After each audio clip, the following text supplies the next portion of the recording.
Yani barışın iki tarafı olur. Taraflar bir araya gelir, müzakere eder. O müzakerenin sonucunda barış çıkar, gerçekleşir. Bir tarafın istediği şey değildir barış.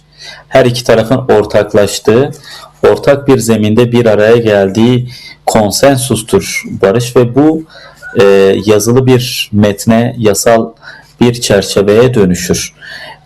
Burada siyasal iktidarın o yüzden şunu belirttim. Umarım bu duyumlar üzerine kamuoyuna yansıyan bir yönüyle meseleyi ele almamışlardır. Çünkü 1,5 yıllık süre içerisinde iktidar örgütün temsilcisiyle de görüştü. Ne şekilde yol ilerlenileceğine dair birlikte değerlendirmeler de yaptılar.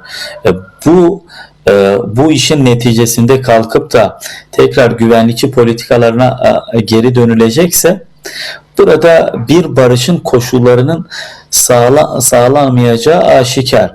Evet, burada bir silahı tekrardan eline almayacağını deklare eden bir örgütten bahsediyoruz ama örgütün toplumsal hayatın içerisine dönecek, entegre olacak yasaların da her iki tarafın ortaklaşmasıyla gerçekleşebileceği, her iki tarafın da kabul edeceği bir durum. Bu durumda örgüt militanlarının geri dönüşü, toplumun içerisine karışması, demokratik siyasete dahil olmasının koşulları ancak her iki tarafın ortaklaşmasıyla gerçekleşir.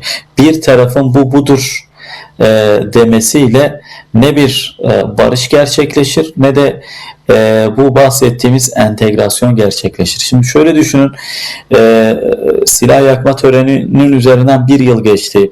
Örgütün fesihinin üzerinden neredeyse 1,5 yıl geçecek.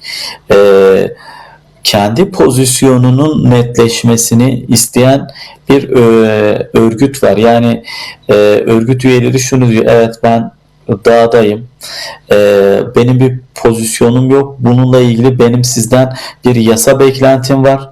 Bu yasa karşılanmadığı sürece ben yerimden ayrılamam, bir hukuk güvenliğim yok. Geçmişteki temsili gelişlerle ilgili yaşananları biliyoruz.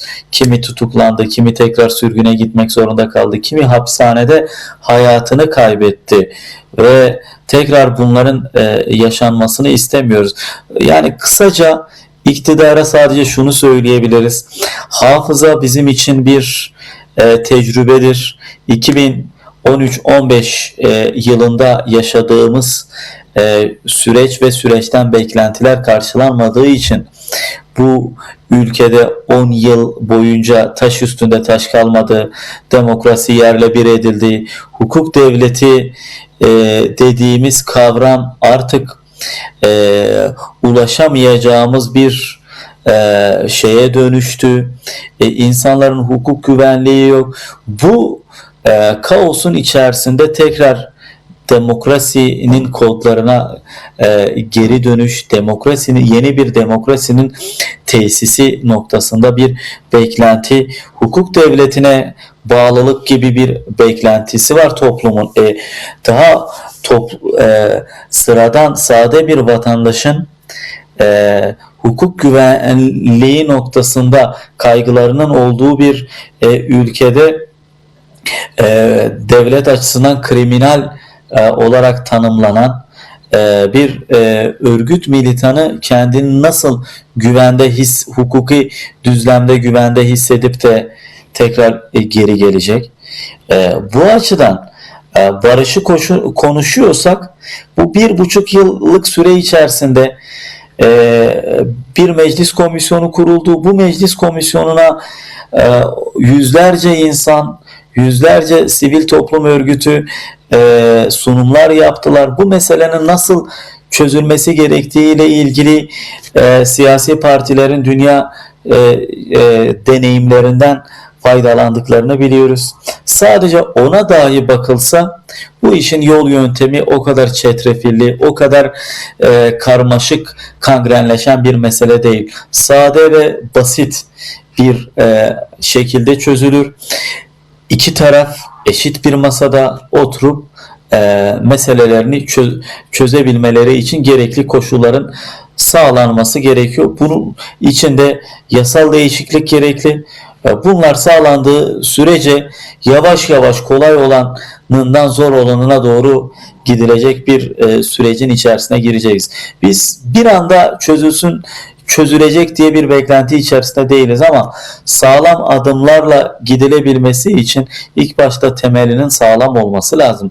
Ama iktidar halen 1,5 yıllık süreç içerisinde bu inşa etmeye çalıştığı şeyin temelini bizlere göstermedi. Sağlam bir temelle yürüyeceğine dair bir güven aşılamadı topluma.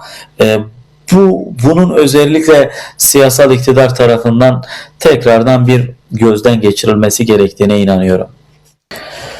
İlk somut adım çerçeve yasanın artık meclisten geçirilmesi. Yani Kürt toplumunun evet gerçekten devlette adım atacak inancını doğuracak somut adımın bizler çerçeve yasa olduğunu biliyoruz. Zaten toplumda ciddi anlamda bir umutsuzluk hali mevcut. Bunun sebebi de hem siyasal iktidarın hafızası hem Kürtlerin devlette olan geçmişteki hafızası.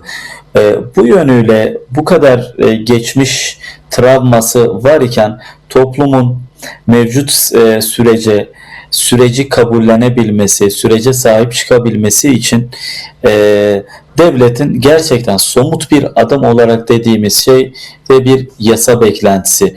Kimse devletten bu süreci bir günde bitir, bir ayda bitir gibi bir beklenti içerisinde değil.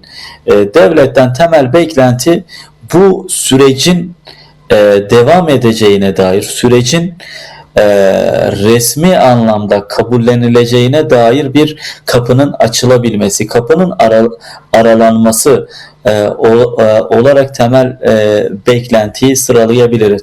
Sonrası zaten süreçler toplumsallaştıkça, kamusallaştıkça siyasal iktidarlarda müzakerenin tarafları da tıkanan noktalarda toplumun bu direncine karşı gelemeyecektir. Ama öncelikli olarak toplumun böyle bir sürecin olduğuna inanması, kendini güvende hissetmesi gerekiyor.